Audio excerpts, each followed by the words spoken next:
آپ کو ترکت فیکم امرین لن تضلوا ما تمسکتم بہما کتاب اللہ و سنت رسولہ، یہ حدیث سنائی ہے آپ کو، صحیح ہے؟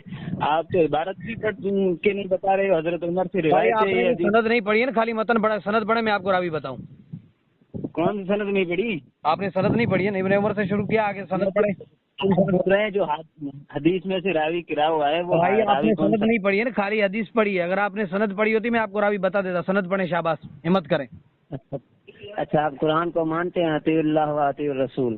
بھائی قرآن کا کوئی مسلمان انکاری ہو سکتا ہے؟ کیسے بندے ہو یار، کیسا سوال کر رہے جو ہو؟ حدیث قرآن کا موافق ہے اس کے اوپر آپ کس طرح حکم لگا سکتے ہیں؟ بھائی کون کہتا ہے قرآن کے موافق آیا، اس کی کوئی دلیل دیں نا، آپ کی تو بات نہیں چلے گی۔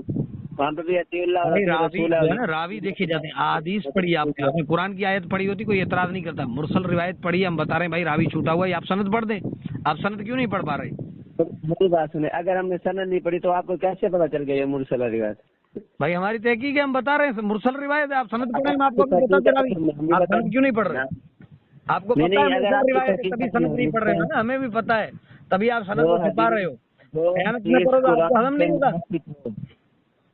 میری بھیا بات سن، بات کیا سنو، روایت کی سند پڑھو۔ بات سن، آپ حدیث سے حکم لگا رہے ہیں نا، اگر آپ کی بات بھی قرآن کے موافق ہوگی ہم قبول کریں گے، ہم حکم نہیں بھائی لگائیں قرآن گے۔ کے آپ حدیث موافق سے بات نہیں کی، آپ نے حدیث پڑھی تھی، ٹھیک ہے؟ اب حدیث کی روایت کے اوپر بات ہو رہا ہے، ٹھیک ہے؟ جو روایت پہ بات ہو رہی ہے، جو چیز آپ نے پڑھی ہے وہ مکمل حدیث کا پڑھیں۔ مطلب اور قرآن کی ایک بات اطیع بتائیں، اللہ و اطیع ایک الرسول بات موافق ہے، اب ایک حکم لگائیں قرآن کے اوپر۔ آپ مجھے ایک بات اب بتائیں، کیا آپ مجھے ایک بات بتائیں کہ اللہ کے نبی پاک صلی اللہ علیہ وسلم کی بات کو آپ زیادہ جانتے ہو یا حضرت عائشہ زیادہ جانتی تھی؟ جی، حضور پاک صلی اللہ علیہ وسلم کی بات کو آپ زیادہ جانتے ہو یا حضرت عائشہ زیادہ جانتی تھی؟ ماشاء اللہ جانتے تھے۔ تو حضرت اما عائشہ کہتی ہیں حضور پاک صلی اللہ علیہ وسلم اگر کوئی یہ بات پتہ ہوتی تو عورتوں کو مسجد سے منع کر دیتے۔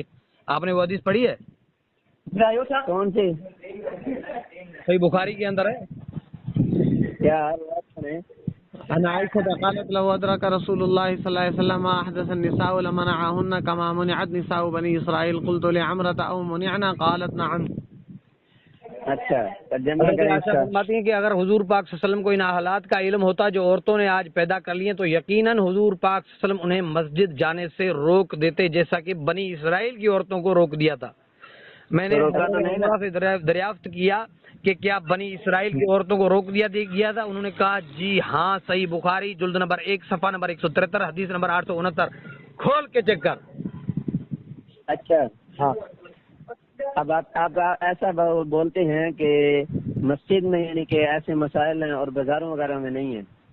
بھائی دیکھیں، گھروں کے اندر ایسے مسائل شاید آپ کے ہوں گے، باقی کسی اور کے گھروں کے اندر ایسے مسائل نہیں ہیں۔ آپ ادھر جا رہے ہیں گھروں کی، اللہ بھائی کے ہم اتر بندے رہے نہیں، آپ ایسی بات کر رہے ہیں مسجد کے بارے میں، ایسی بات کرتے ہوئے آپ کو تھوڑا سا شرم آنا چاہیے۔ مسجد اور گھر کبھی برابر نہیں ہو سکتے، لیکن عورت کے لیے حضور پاک صلی اللہ علیہ وسلم نے گھر کی نماز مسجد سے زیادہ افضل قرار دی ہے، زیادہ کونے کے اندر زیادہ افضل قرار دی ہے۔ تو نبی کی بات سے آپ کا اختلاف کیوں ہے مجھے بتائیں؟ آپ کیوں عورتوں کو گھر کا نہیں کہتے، گھر کے کونے کا نہیں کہتے، مسجد مسجد مسجد کی رٹ لگا کے بیٹھے ہوئے ہو؟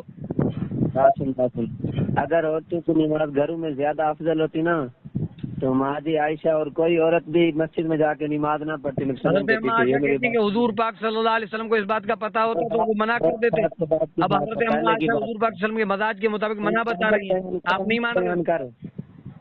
ان کا عمل بیان کر، عمل انہوں نے نماز نہیں پڑھی مسجد میں جا کے نبی صلی اللہ علیہ وسلم کے پیچھے، بتاؤ۔ کس نے؟ انہوں نے ازواج مطہرات نے، اچھا، صحابیات حضور نے۔ پاک صلی اللہ علیہ وسلم کا دور خیر القرون کا دور تھا، یہ فتنوں کا دور نہیں تھا، فتنے کے دور کی بات ہو رہی ہے۔ ہاں، اس دور کے اندر اور اس دور کے اندر رات دن کا فرق ہے۔ بھائی مسجد کے اندر کون سا فتنہ ہے مجھے آپ بتا دیں، جب جگہ الگ ہوگی انتظام الگ ہوگا پھر کون سا فتنہ باقی رہے گا؟ بھائی مسجد زرار پوری فتنہ تھی، آپ نے نہیں پڑھا ہے کیا؟ کیا؟ مسجد زرار پورا فتنہ تھی، آپ نے نہیں پڑھی ہے کیا؟ اچھا اچھا اچھا، بتائیں۔ جی کیا بتا تو رہا ہوں، ابھی کیا بتاؤں، دلیل کے ساتھ بات کر رہا ہوں، پوری بات بتانا۔ قرآن سے دلیل ہے، قرآن میں دلیل ہے والذین اتخذوا مسجدا ضرارا وکفرا وتفریقا۔ مسجد ضرار کا وہاں پہ اللہ تعالیٰ نے کیا بتایا کہ کتنی خرابیاں ہوئی وہاں پر، کفر ہے وتفریقا بین المؤمنین وارصادا لمن حارب اللہ ورسولہ من قبل، کتنی برائیاں اللہ تعالیٰ نے مسجد ضرار کے بیان کی ہیں۔ کیسی باتیں کرتے ہو، شاید آپ کو قرآن کا علم بھی نہیں ہے۔ میری بات سن، تو اطیع اللہ اور اطیع رسول سے بھاگا ہے اور اب کہاں تک پہنچ کون گیا؟ کہتا ہے اطیع اللہ اطیع رسول سے بھاگا ہوں بھائی؟ قرآن کی آیت کا کوئی انکاری نہیں ہے، لیکن حدیث آپ نے جو پڑھی وہ مرسل ہے، اس کا راوی چھوٹا ہوا ہے، سند پڑھے، اب بات حدیث پہ ہو رہی ہے۔ اطیع اللہ اطیع رسول کا کوئی مسلمان انکاری ہو ہی نہیں، اور یہ آپ بہتان باندھ رہے ہو رمضان المبارک کے مہینے کے اندر کسی مسلمان کے اندر بہتان باندھنا اچھا عمل نہیں ہے۔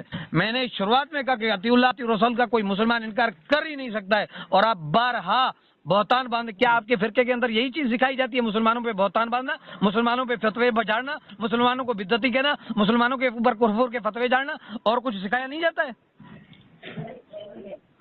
میری بات سن، تیری بات سن رہا ہوں، اسی کا ہی جواب دے رہا ہوں۔ مرسل روایت کا حکم پڑھا ہے آپ نے؟ جی مرسل روایت کا حکم پڑھا ہے آپ نے؟ بھائی میں بتا رہا ہوں نا، اس کا جو ہے راوی چھوٹا ہوا ہے، مرسل روایت اہل حدیث کے یہاں زبیر علی زئی صاحب نے لکھا ہے کہ حجت نہیں ہے آپ کے نزدیک، اور آپ نے مرسل روایت کیسے پیش کی ہے مجھے یہ بتائیں؟ آپ کے محدث الاثر اس کو کہا جاتا ہے، وہ کہتے ہیں مرسل روایت اہل حدیث کے یہاں حجت نہیں ہے، تو آپ نے کیسے پیش کی؟ میری بات سے سننا، آپ کی بات سن رہا ہوں، اسی کے مطابق بات کر رہا ہوں۔ اب آسانی سے تسلی سے سن لے، جب مرسل روایت کی تائید کرنے کے لیے کوئی حدیث آ جائے تو مرسل روایت ٹھیک ہو جاتی ہے، اور یہاں پہ مرسل روایت کی تائید کے لیے قرآن کی دلیل آ گیا اور تو ماننے کے لیے تیار نہیں ہے۔ بھائی دیکھیں، قرآن مجید کے اوپر ہماری بات نہیں چل رہی، ہماری حدیث کے اوپر بات چل رہی، اور آپ نے مرسل روایت پڑھ دی۔ تائید کے اندر دیکھیں، تائید کے اندر آپ راوی پیش کر دیں، آپ سند پڑھیں، ٹھیک ہے؟ قرآن کی بات الگ ہے، اور قرآن کی بات کے اندر پوری آیت بھی آپ نہیں پڑھ رہے، حکم کا بھی آگے حکم ہے وہ آپ نہیں پڑھ رہے ہو، وہ آپ نے کیوں چھوڑا ہے؟ آیت تو پوری نہیں پڑھ رہے ہو، آیت کے اندر تو تیسرا مسئلہ بھی آپ نے، قرآن امر کا بھی تو حکم ہے نا۔ ہاں آپ آیت پوری نہیں پڑھ رہے ہو نا جناب، آیت کیسے آتی ہے؟ آیت پوری پڑھو، پورا مسئلہ پڑھو۔ تو اہل علم کی بات آ رہی ہے، جس بات کو آپ نہیں جانتے اہل علم سے پوچھ لو، قرآن مجید کے اندر بھی ہے نا، تو اہل علم نے یہ نقطہ قرآن مجید کے ذریعے ہی بتایا کہ روایت مرسل ہے، اور اس روایت کے اندر ایک راوی چھوٹا ہوا ہے، تو قرآن کی یہ بات یہ بھی آتی ہے۔ اس بات کو آپ نہیں جانتے، ہم آپ کو بتا رہے ہیں کہ بھائی روایت کا مرسل ہے ہونا ثابت ہے، آپ نہیں مان رہے ہو، آپ کو علم نہیں ہے، ہم آپ کو بتا رہے ہیں، پھر بھی آپ سند پڑھنے کے لیے تیار نہیں ہیں۔ بات سن میری، ہیلو جی سن رہا ہوں۔ مرسل حدیث کھول، مرسل کی بحث کھول، اگر وہاں پہ یہ تائید نہ ملا جو میں آپ کو بتا رہا ہوں، جی بھائی کیا تائید نہ ملے؟ اگر وہاں پہ آ جائے کہ مرسل کی بھائی تائید، آپ کے فرقہ اہل حدیث کے زبیر علی زئی صاحب کہتے ہیں کہ مرسل روایت آپ کے نزدیک حجت نہیں ہے، تو آپ نے کیسے پیش کی ہے مجھے یہ بتائیں؟ آپ کا اپنے اکابرین سے ہٹ کر موقف کیوں ہے؟ یا تو آپ اہل حدیث نہیں ہیں، یا تو کوئی فرائیڈی ہے، سیدھی بات کریں، یا اہل حدیث کہلوانا چھوڑ دیں، اپنے اکابرین کا موقف بھی آپ کو پتہ نہیں ہے۔